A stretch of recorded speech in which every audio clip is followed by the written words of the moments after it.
Hello friends, welcome to Mitas रान्नाघर। आज बनाচ্ছি একদম রেস্টুরেন্ট স্টাইলে পালক পনির। নরম পনির, ক্রিমি পালং সস আর হালকা মশলার গন্ধে ভরা একদম পারফেক্ট নর্থ ইন্ডিয়ান ডিশ। চলুন শুরু করি। এখানে আমি 2 আঁটি পালং শাক ভালো করে কেটে ধুয়ে নিয়েছি আর নিয়েছি 200 গ্রাম বাটার পনির।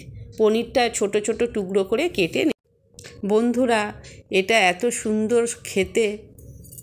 বন্ধুরা, এই পালং পনিরটা এইভাবে রান্না করলে খেতে এত সুস্বাদু হয় যে পরোটা, রুটি, বাটার নান যার সাথেই খাবে খুব খেতে ভালো লাগবে। আর এটি খুব হেলদি খাবার। এই আমার পনির কাটা হয়ে গিয়েছে। আর নিয়েছি একটা টমেটো, 3টে কাঁচা লঙ্কা, 1.5 ইঞ্চি আদা, গোটা গরম মশলা, দারচিনি, লবঙ্গ। আমি গ্যাসের মধ্যে কড়াই বসিয়ে দেবো। কড়াইয়ের মধ্যে 1 চামচ তেল দিয়ে দেব।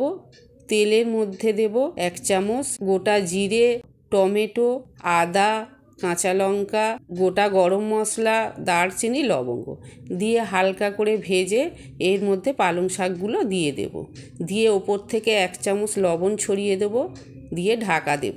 10 মিনিট পর ঢাকা খুললাম, দেখলাম আমার পালং শাকগুলো সিদ্ধ হয়ে গিয়েছে।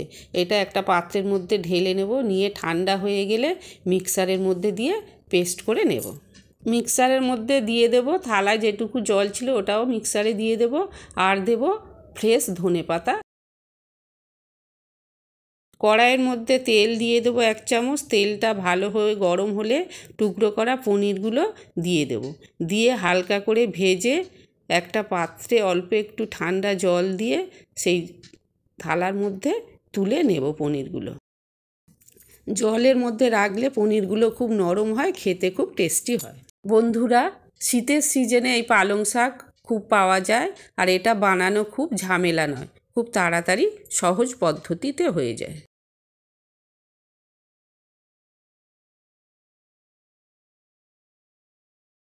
ওই কড়াইয়ের মধ্যে 1 চামচ বাটার দিয়ে দেব আর দেব 1 চামচ রিফাইন্ড অয়েল।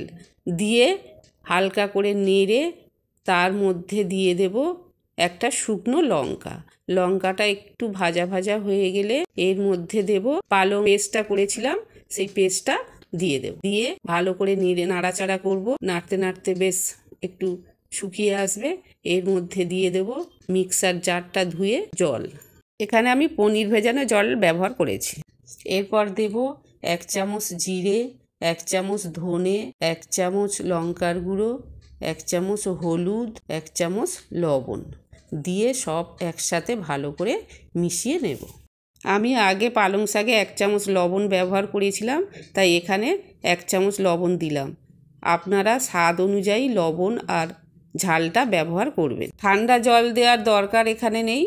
পনির ভেজানো যে জলটা ছিল সেই জলটাই আমি এখানে দিয়ে দিয়েছি। এরপর আমি এর মধ্যে 3 চামচ টক দই ভালো করে ফেটিয়ে নিয়ে দিয়ে দিয়েছি। টক দই দেওয়ার ফলে এটা অনেকটা ক্রিমি হবে। আর দইটা আগে থেকে ভালো করে ফেটিয়ে নিতে হবে, না হলে কেটে যাবে। গ্যাসের ফ্লেমটা একদম লো টু মিডিয়ামে রাখতে হবে। এরপর পনিরগুলো আমি ওর মধ্যে দিয়ে দেব, দিয়ে একটু নাড়াচাড়া করে নেব। এরপর এর মধ্যে আমি 2 চামচ চিনি দিয়েছি। নিরামিষ খাবারে মিষ্টি না হলে ভালো লাগে না, অবশ্যই করে মিষ্টিটা দেবেন। তারপর হয়ে গিয়েছে, এর মধ্যে আমি 1 চামচ বাটার দিয়ে নামিয়ে নেব। আপনাদের কাছে যদি ফ্রেশ ক্রিমও থাকে এর মধ্যে দিতে পারেন। এই তৈরি হয়ে গিয়েছে একদম রেস্টুরেন্ট স্টাইলে পালক পনির। যদি ভালো লাগে বন্ধুরা, লাইক, শেয়ার, কমেন্ট ও সাবস্ক্রাইব করতে ভুলবেন না। আবার দেখা হবে নতুন কোনো রেসিপি নিয়ে। ভালো থাকুন, সুস্থ থাকুন। ধন্যবাদ।